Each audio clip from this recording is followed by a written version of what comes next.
everyone, welcome back to another video. My name's Tiffany. I'm a school psychology intern this year, and today we are doing a Q&A part 2 with Dr. Charles Barrett. Hello, thank you so much for being here. Thank you for having me, Tiffany. Great to be here. Awesome. So we are going to jump right into the questions. Make sure to check out part 1 if you haven't seen it yet, and we will jump right in. All right, the first question is, how do you keep your patience when working with difficult students? So I'm going to answer this maybe in a more science way first. So trauma-informed practices, if you don't know, has a fundamental way of asking questions to understand student functioning. And that question is, what happened to you versus what's wrong with you?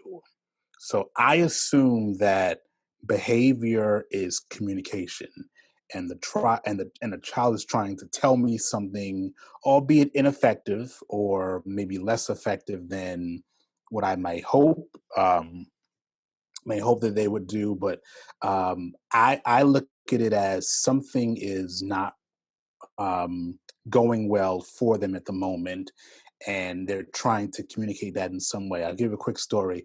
There was a kid I was working with, second grader, maybe 2 years ago at one of my schools, and he was upset the entire day.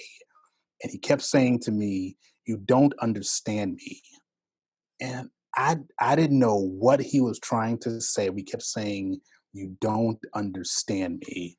Um, as we go on, long story short, I wasn't understanding what was bothering him. He thought he was being very clear about what was wrong, and we all missed it. Teachers, administrators, and once he felt that he was heard and we understood where he was coming from, almost immediately his behavior changed. So I think when we take time to understand where kids are coming from, it may not come out as clearly as we may want it to or in the way we may think it should come out. But when we take time to understand what kids are trying to convey, that helps a lot. And our job is really to serve children. So if they're escalated, we can't be escalated. And I just assume that there's something legitimate, at least to that person, that is not going well. And I try to be patient and understand how would I feel if that was me. I think about, again, stuttering in elementary school. And this story it's a true story.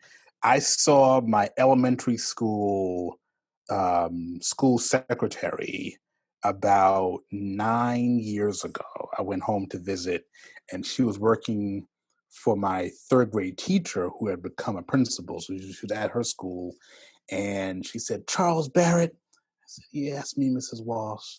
And she said, "Your daddy yelled at me when you were like in first or second grade." And I didn't know what she was talking about. She said, "Yeah, you were trying to tell me something, and I wasn't patient enough with you." And he called and said he stutters. You have to give him time. And that story just really touched me because I was a kid who didn't say things clearly or needed more time. So when I heard that, it just helped me to even reinforce, got to give kids time to just say what they feel and express themselves, because after that, they're much more available to listen to what you have to say. And they will. If they feel heard and respected and valued, it all starts there. I feel like it's even harder in this virtual setting to wait and give them Absolutely. time, It's especially if awkward. there's a Yeah. lot of other students and people are just Correct. jumping in. Correct. But teachers are getting very creative, and I've They're been doing it. very Yeah. impressed. Correct. And Correct. yeah, patience is a skill that we definitely need. It is. We need it. Chapter 2 in It's Always About the Children, I talk about skills that were not always taught in grad school or in consultation. And this is from my grandmother. She says, "You have two ears and one mouth. So listen twice as much as you speak. And that's a powerful just theme. Even when we have the right answer for a child, for a family, for a teacher, if we don't validate where people are coming from first, whatever we say, it just falls on deaf ears. So listen twice as much as you speak. I love that. Wisdom from my grandmother. Awesome. Ooh, okay. If you could go into another field, what would it be? And this Uh, person is asking because they're considering social work. okay. So, honestly, I would not do anything else but school psychology. However, again, I'm going to plug the book again. Chapter 1 talks about my process to school psychology. I went in as an English and speech pathology major. So if I wasn't a school psychologist, I would probably be teaching high school English. I love, English and writing, or a speech pathologist. I was torn between those two. Again, having been in speech, I knew from high school that I wanted to work with kids. That was clear. But exactly what? So I went in, English or speech, and I was going to be one of those two. I was being in some role as an educator. So today, if I had to look back and see, it's probably speech pathologist. Probably I'll be, an SLP somewhere in a school, probably In a elementary school, school, working with kids. working with kids, doing bus duty, all the good stuff. Yeah. Yeah, it's good stuff. Yeah, Awesome.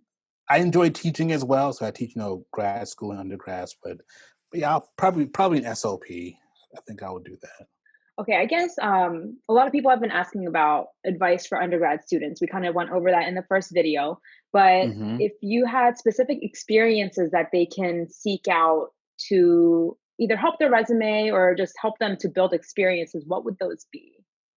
So yeah, I would say again, direct contact with kids, camp counselor, tutoring, um, some programs that you can maybe mentor students as an undergrad and neighborhood school. Those are all good things to show that you're invested in kids and really have spent time around children. Research is always good if you can kind of get those experiences as an undergrad, especially for applying to doctoral programs. Yeah, anything that's around kids or education. That would be my advice or suggestions. It's not always easy or feasible, depending on your undergrad experiences, and maybe you're working, so you may not have time, family, obligations. But if you can, just time around kids in a meaningful way would be helpful. Yeah, absolutely. Sometimes I say like go into a school, like be a substitute teacher, an IA, or maybe like dabble in like ABA therapy if there's an opportunity. Excellent. Yeah, great ideas. Someone asked advice for building relationships with staff in the building that you serve. Become embedded in the school culture. um, your role, your title as school psychologist is actually secondary to connecting with staff and students. So again, finding a way, and it could be beyond your job description to really connect to people, get to know them. Again, doing bus duty, I think for me was a way to not even be perceived as above the staff, above a teacher. So when it was cold, I was out there. It was raining, I was out there, like like they were, and like they had to because that was their assigned duty. So I think when we do things like that, people res- respect us, and we also get some currency with the people. So when we do recommend things, it's not perceived as this guy from the admin building telling me what to do, but he really is a part of us. He understands us. He knows our culture, knows our school. So that's really important. Just finding a way to connect to staff where they are. I think being available just to answer questions on the fly, in the hallway or email. I don't typically eat in the teachers' lounge. Some people do. I just don't do that. At least typically. I mean, I've gone in there, of course, but that's not my typical practice. But that could be very effective just to kind of listen to teachers and when they're talking about students. I think following through on what you say you're going to do is huge. So if you say you're going to come observe a student, observe the kid. want to give them suggestions, also do that, in a timely fashion. Things happen and schedules get crazy, totally get it. But as much as we can, just kind of being, what's the word? Um, Dependable, reliable, all those things are good. But certainly the informal relationship of just kind of being available where teachers are, and that's typically again recess, lunch duty, um, bus duty. Many times I just stand, on the blacktop and talk to a teacher while I'm looking at kids, and I get such valuable perspective from the teacher just informally about what they see and what they understand of the student. While I'm there, again seeing them in the natural environment. So those things have been helpful for me over the last 13 years. Yeah, I always say in my videos that interpersonal skills are so important as a school psychologist. Huge, huge. If you can't connect to people, it doesn't Hmm. really mean it. Yeah, great. Yeah, and sometimes building rapport with the staff is actually helping the students later on. So Absolutely, absolutely. I don't think it's always easy though. No, it's not. I do think it's also your personality. I think sometimes being a first year psychologist or early career psychologist, you may not be as comfortable doing that versus being around 5, 10, or 15 years. So certainly, I also want to be mindful of what seems to be easy for some can be really, anxiety provoking for others. So, but as best you can, just try to do things that make you accessible and available to people that you're serving. We do serve students ultimately, but it's also teachers, it's also staff, it's also families, also administration. We're there to Right. serve the school community. How often do you get to do counseling with kiddos or social emotional learning besides testing? I think people are curious about what you do. Yeah, so I do a lot of testing. I enjoy testing. I'm kind of maybe an anomaly in the field. I think a lot of people don't like testing, but I enjoy it. I don't do a lot of counseling. I did more when I was at a middle school and a high school. But I do a lot of other systems things in Loudon. So with interns or with other departments, typically around equity and just there's other activities I'm involved in at a more systemic level. So I don't do a lot of counseling, but sometimes counseling is talking to a kid. Sometimes it's just engaging in problem solving with a student and working through something. So that I do on occasion. It may not be formalized as counseling, but I do that. But certainly, like running groups and individual, I have not done that a lot. Again, our model historically um, didn't always provide the most opportunity for that at the elementary level. Mhm. Again, things are getting better with ratios and all those things, but that has not been my typical practice. And I also did enjoy the assessment more than counseling. That's just my orientation. So, but I could do more, but it's hard to fit it in with some of the other activities I am involved in. Yeah, especially if you have multiple schools and, so many students and families. Sure, sure, sure. But where I am, our school counselors do a lot of counseling. Our school social workers do a lot of Mhm. counseling, and some psychologists certainly enjoy that. So they can also carve out a niche for themselves to really, do more of the things that bring them more pleasure and job satisfaction. Would you recommend getting a PhD in school psychology? I would, if you can. If you can, I would. It's not about money, but it is about options and opportunities. I have a PhD in school psychology. I don't regret it one bit. There's teaching, there's research, consulting. Again, depending on the state you live in, there could be licensure implications for private practice. I just like it because it just gives me more training and more options to do other things besides be a school psychologist. Now, I am totally satisfied as a school psychologist. I really think I could be a psych for 35 years in a school building and be totally happy with that. But at that point, I may want to do something else, or I may change my mind in 15 years, or 5 years, or 2 years. But so having the PhD it's not always more money, but it is more opportunities, and sometimes that does lead to more money. Mhm. Um, this may not be the best thing to say, but I'll say, 'cause, just to be very honest, people make assumptions based on your degree.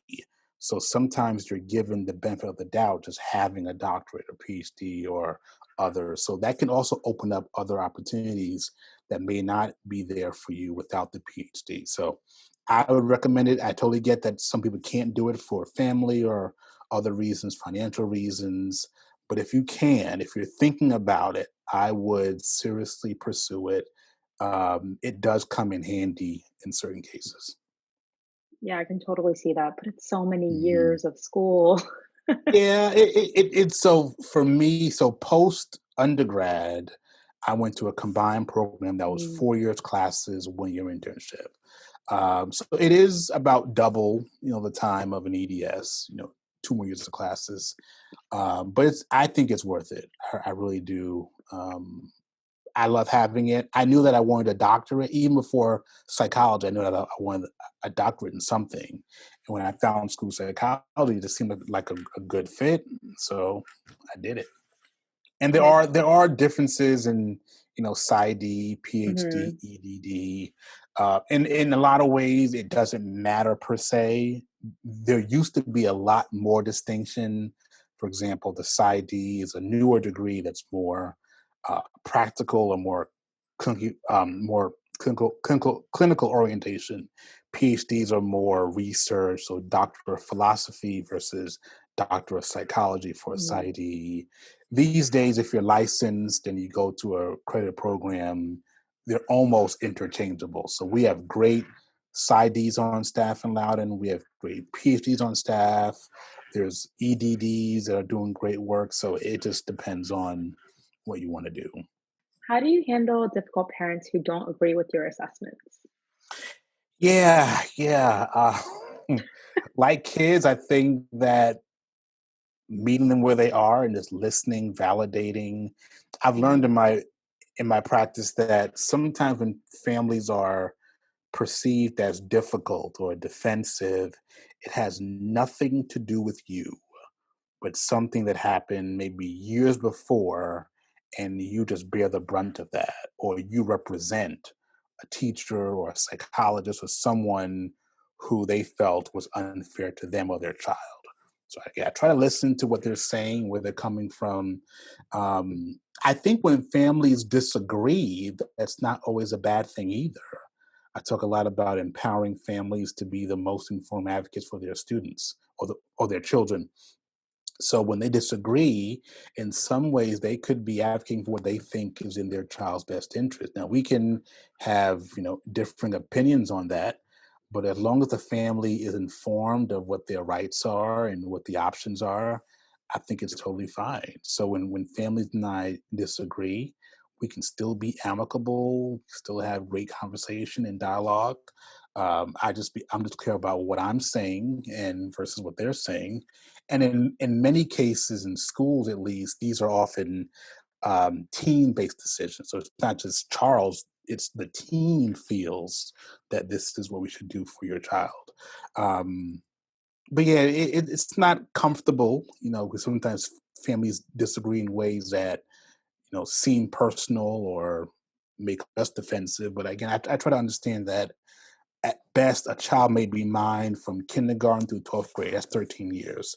But this is someone's child forever. Mhm. So before kindergarten, that was someone's child. After high school, it's still their child. And I may not see all the challenges that they see, preschool and post school, or post, high school. So I try to understand where families are coming from. Just again, validating that what they're saying makes sense. I understand, but based on what we have, this is my decision.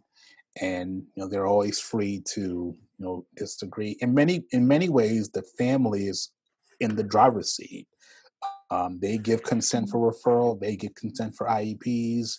They give consent for counseling. There are few exceptions that we can override if we feel that the family is being irresponsible with their um, um, responsible in making decisions, for their child's best interest. So Right. I just kind of state my position as clearly as possible, and then let them decide what they want to do for their child. Yeah, I think it's always going to be tough, but Hmm. validating and listening, and I think being data driven is also important. Not taking it Hmm. personally. Yeah. Sure, sure, sure. I think the data part is tricky. I totally get it. It's more objective, not your opinion. But I think sometimes families could even take that as impersonal. So Mm, my kid's a bunch of numbers. You don't know them, and again, I totally get it. But I hear what you're saying, that having some basis for what you're saying is not just, well, Tiffany said or Charles said, because they feel like right. it. It's based on some analysis, some process. So yeah, definitely. Oh, that's a good point that you make too. I mean, the parents are truly the child's expert. Sure, exactly. No, no. I tell folks all the time that we know kids in general, but parents are experts in their own children. So listening to them, my mind has changed in meetings. I went in thinking one thing about the child and the outcome, but the more the parent talked, the more the family talked, my whole perspective can be influenced. So sometimes it is best to be somewhat tentative, not always, but somewhat tentative at times, because there are things that could be uncovered, as you have more dialogue and discussion. Okay, this question I got so many times, but what is the most rewarding part of school psychology and what is the most challenging? The most rewarding, I would say, is the opportunity to speak into the lives of children and really influence the next generation. So that part, hands down, is the kids. It's always about the children. Every single thing, it's really just having a role in their lives, seeing them develop, learn skills, become more proficient in different ways. Especially for me at this point, seeing younger siblings, seeing um, I have a niece of a guy I knew in high school. I knew him in elementary school, and now his niece is in the same school. So it's just seeing families come through and them all developing. So that I've met friends, families who are now friends of mine. Met them on bus duty 13 years ago, and we're still friends. Kids are in college now, and it's great.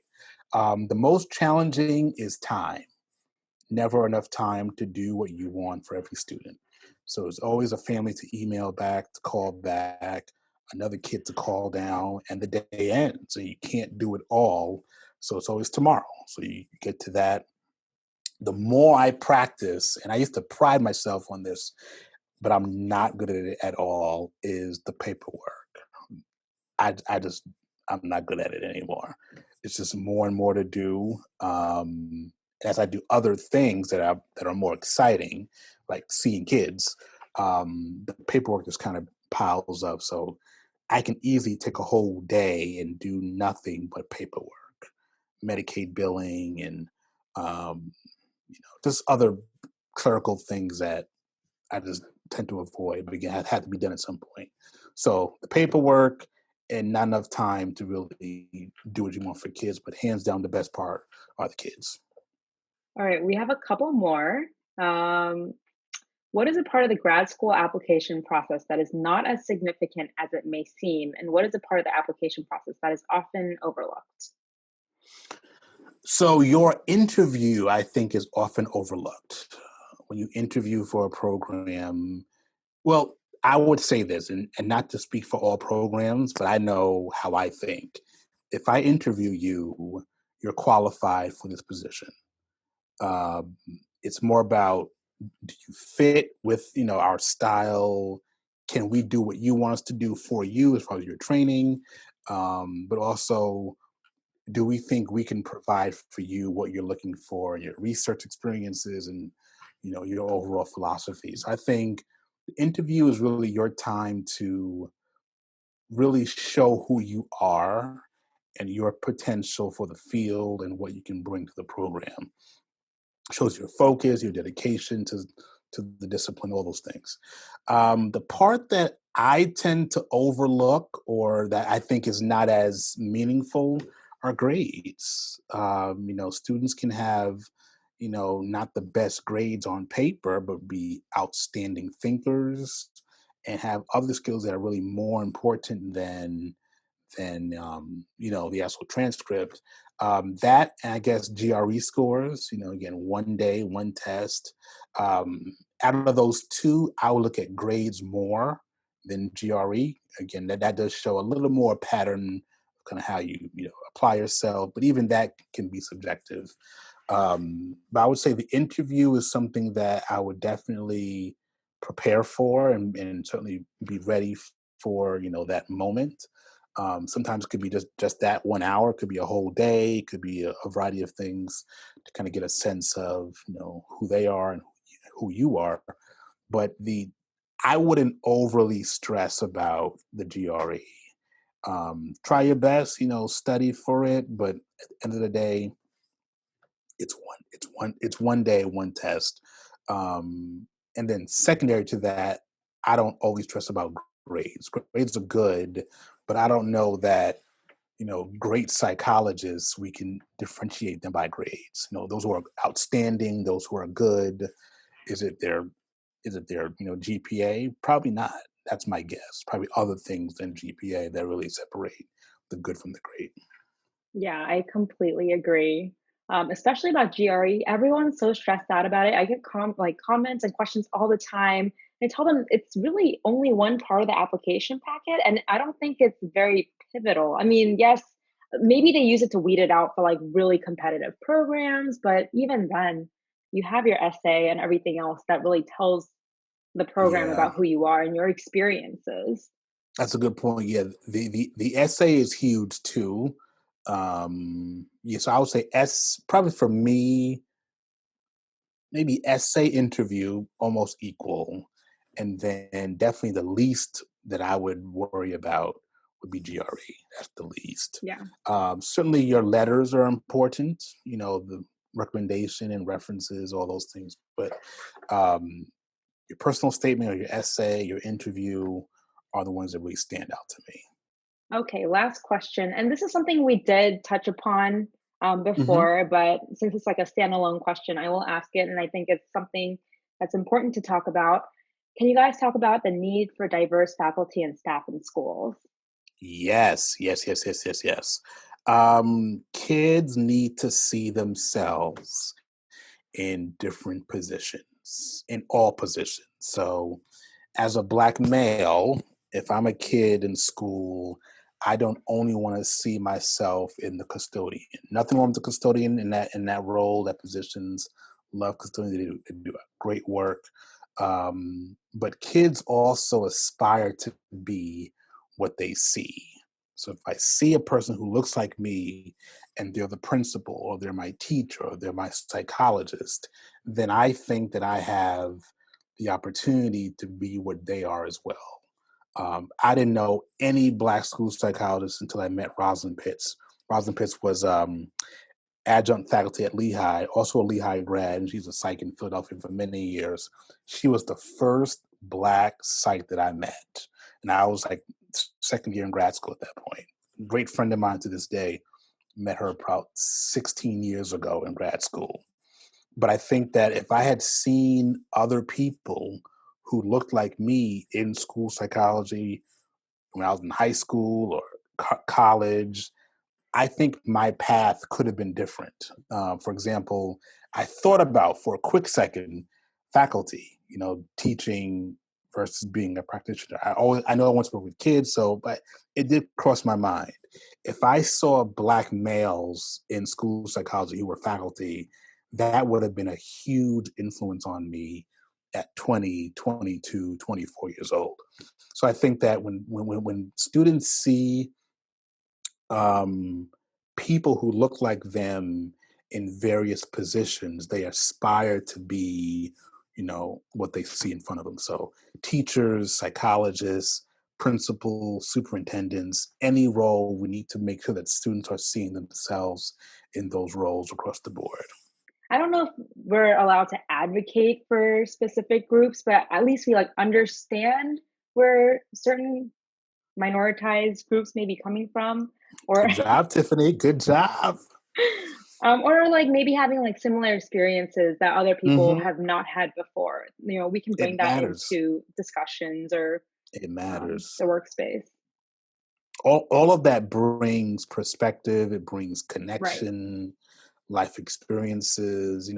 Some kids I've seen at my schools over the years, and they knew me from church. So I would, play piano at the church, or be with them, choir rehearsal, and that was a cool thing because they knew me beyond the psychologist, but they knew me kind of in the community as this guy that also they saw on Sunday morning. So that I've always liked, just also living in the community where I serve, as far as my schools.